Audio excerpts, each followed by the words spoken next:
رهبر من خوش آمد، رهبر یار خوش آمد، خوش آمد خوش آمد. صل علی محمد. یار رهبر خوش آمد. صل علی محمد. یار رهبر خوش آمد. صل علی محمد. صل علی محمد. صل علی محمد. بفرمایید.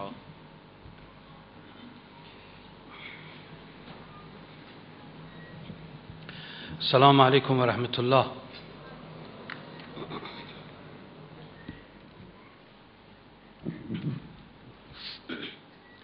بسم الله الرحمن الرحیم.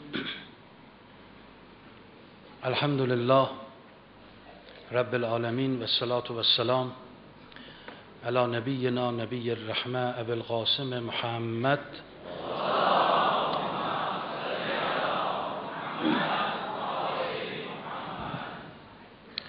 و آله آل الله.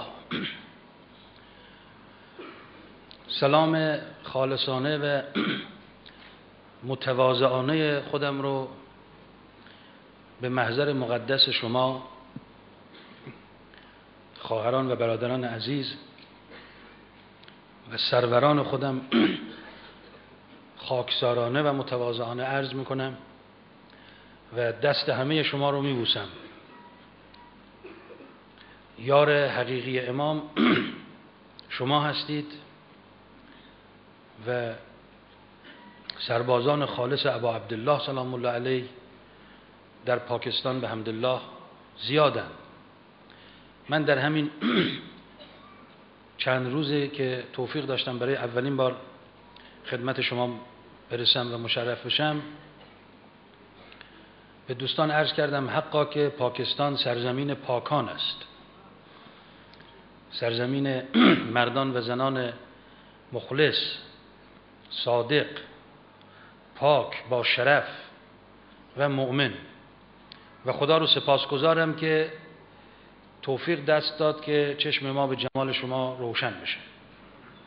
و سلام برادران و خواهران ایرانی شما رو به شما میرسونم و متقابلا سلام شما رو به برادران خودم.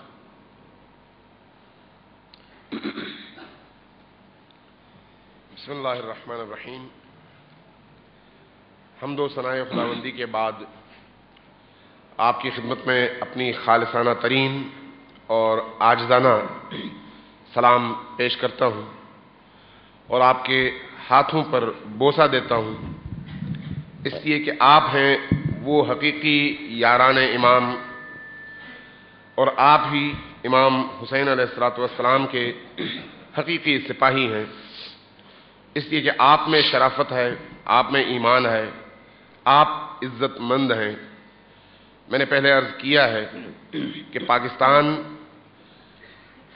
पाक लोगों की सरजमीन है और आज मैं उन पाक लोगों के चेहरों को देख रहा हूं। मैं ईरान के पाक जवानों का सलाम आपकी खिदमत में अर्ज कर रहा हूं और आपका भी सलाम इंशाअल्लाह उन तक पहुंचाऊंगा। در این دقایقی که در محضر محترم شما مردم شریف و نخبگان کراچی و شیعیان ابا عبدالله سلام الله علیه هستیم، بنده به یک بعد از ابعاد عاشورا و سید الشهدا سلام الله علیه اشاره میکنم و البته این نه واقعیت حسین بلکه سهم بسیار اندک امثال ما از دریای بیپایان شخصیت سید الشهدا سلام الله علیه. मैं कराची के इन मुअज़्ज़ज़ अजीज़ों के दरमियान आज आशूरा के हवाले से उसके एक पहलू पर रोशनी डालने की कोशिश करूंगा, लेकिन इसका मतलब ये नहीं है कि ये हुसैन की हकीकत है, बल्कि हुसैन की हकीकतों के समंदर से ये चंद कतरे हैं जिसका मैंने इदराक किया है और अपनी ज़बान में आपकी खिदमत में पेश करूंगा।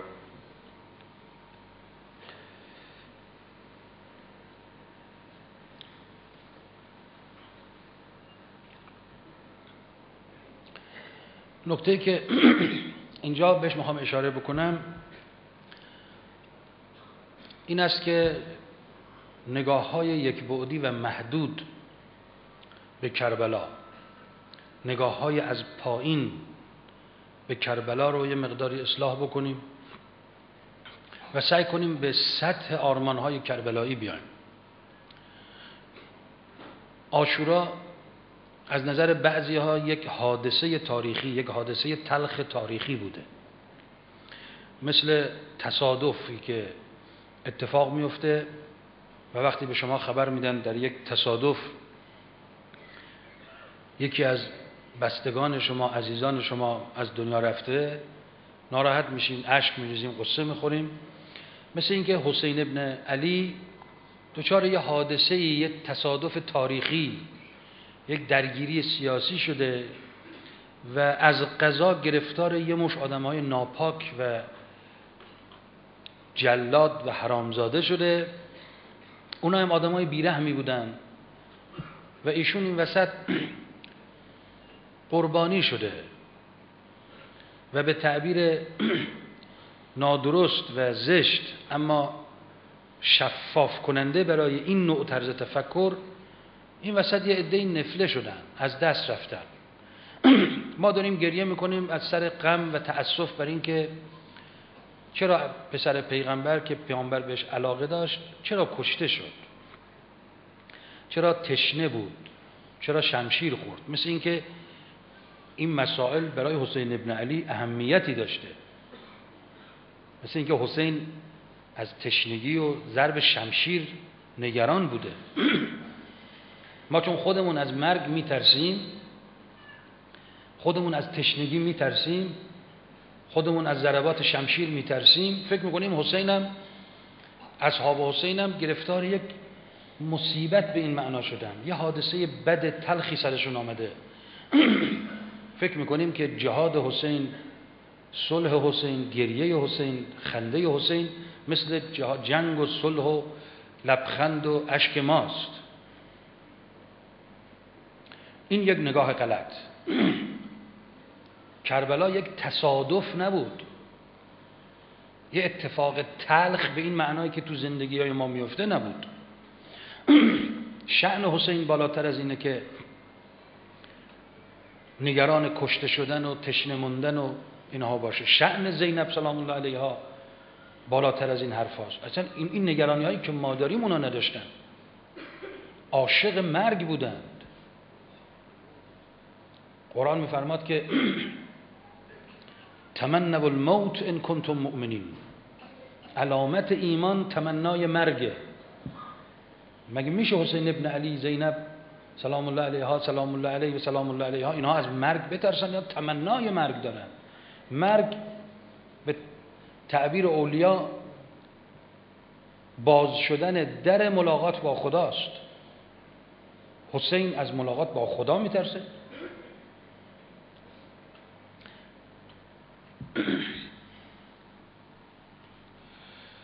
आशूर के हवाले से देखा ये जाना चाहिए कि माशरे में आशूर को एक आंख से देखा जाता है, एक पहलू से देखा जाता है और उसी पहलू के इस्लाह की ज़रूरत है।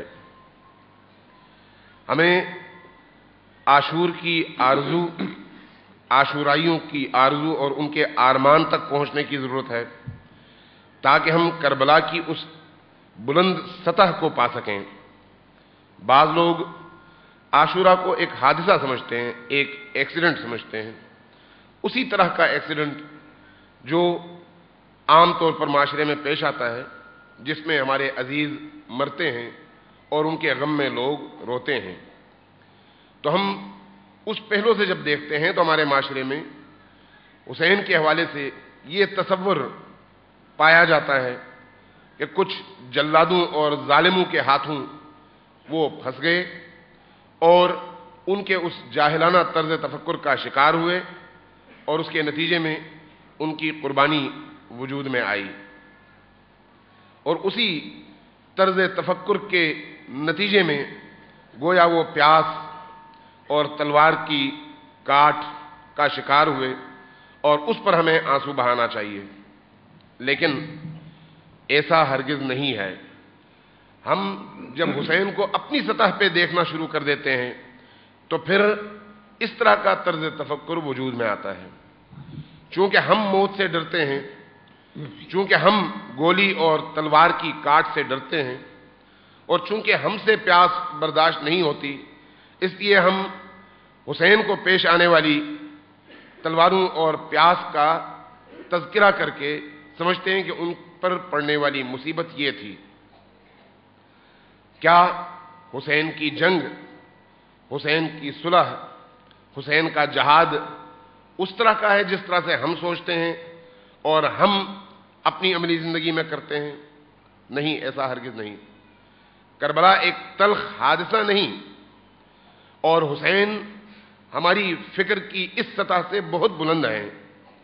یہ ہماری پریشانیاں اور ہمارا اضطراب ہے، نہ امام حسین اور ان کے رفقا کا۔ قرآن فتمنوا الموت ان کنتم صادقین کہتا ہے، یعنی اگر تم ایمان پر سچے ہو تو موت کی تمنا کرو۔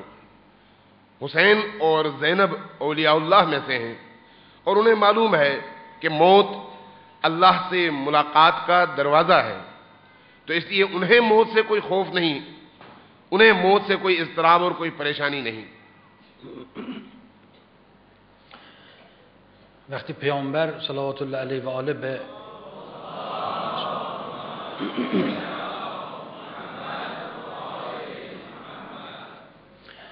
به مؤمنین میفرماند، به مسلمین میفرماند موتو قبل ان تموتو، بمیرید قبل از اون که بمیرید. قبل از اینکه جسمتون بمیره بمیرید، یعنی از دنیا قطع